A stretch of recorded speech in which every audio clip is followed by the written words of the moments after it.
something that's a stepfather or something, you're trying to resolve that. And so you're actually attracting people to try to deal with that. So you think you can push it aside if you want and say, I don't want to deal with that. You are subconsciously dealing with it through the relationships that you're attracting. Whew, yeah, that's deep stuff. And it's deep because it's very clear when you hear it. Yeah. But when you're in the midst of it, That's right. This is why we all need others to help us. Yes. We need people in our lives to be honest with us about what they see. And I was on a radio show a couple of weeks back, and I was just talking about this same kind of interaction about how we engage with each other. And, the thought occurred to me how, you can be in relationship with another woman and be honest with her. She cries to you and, about a joker, and you give her the right information, but yet she will cut the relationship with you to be with him. but continue to allow him to mistreat her.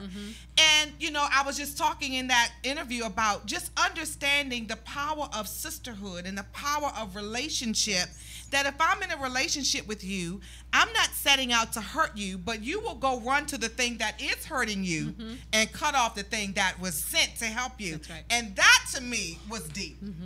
That to me was deep, because you have so many women who have gone through these kinds of situations that would be open and available to talk with the woman. But the thing is, it's not going to be easy. No, it's not. And the other thing is that when we've experienced trauma, and this was the other thing that I didn't realize, and you may have heard me say this, that when you've experienced trauma in your life, there can be arrested development.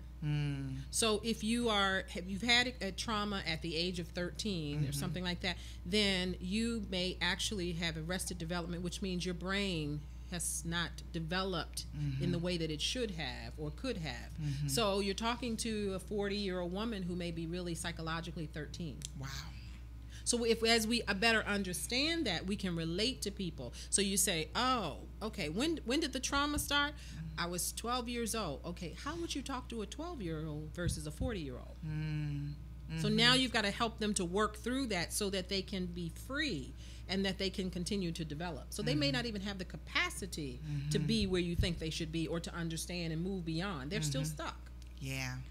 That's powerful stuff. Listen, this is the lady you want to be in relationship with. This is the lady you want to be in contact with. I think one of the most powerful things, Dr. Pam, is when you have gone through what you've gone through and then come through that, worked on it, and I think it's important for people to understand and know that you've worked on it. And not just try to work on it by yourself, but gone to seek out counsel, gone to seek out therapy, in addition to relationship with God, yes. All of that working in tandem. And then furthering your education to really understand and really take all of that and make it such a wonderful ministry and business to help other women. I think that's powerful. This is the woman that you want to be engaged with. I had her to come and do a workshop for me for our Few chapter at my job.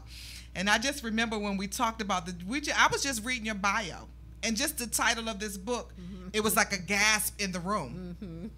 But the women were so engaged. And your coaching group was the largest coaching group that we had.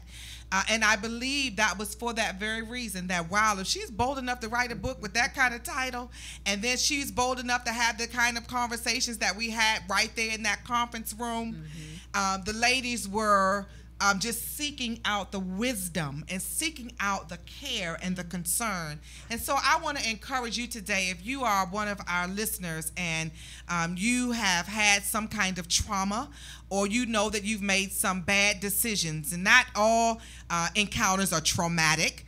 Some of them are very voluntary. You just fell into the wrong hands. And so if that's you, I want you to connect with Dr. Pam. She has an awesome ministry, an awesome business where she utilizes all of this wisdom to help women get a breakthrough. And so, Dr. Pam, I think one of the other things, too, that I wanted to have you expound upon is, how do women who find themselves in abusive relationships, who are still in those relationships, how do they navigate this behavior and where they find themselves in a way that is healthy, and they can come out of it alive? Yeah, absolutely. When women find themselves in abusive relationships, it's so important to develop a plan. Sometimes we say, just get out, just leave. It's not that simple. Right.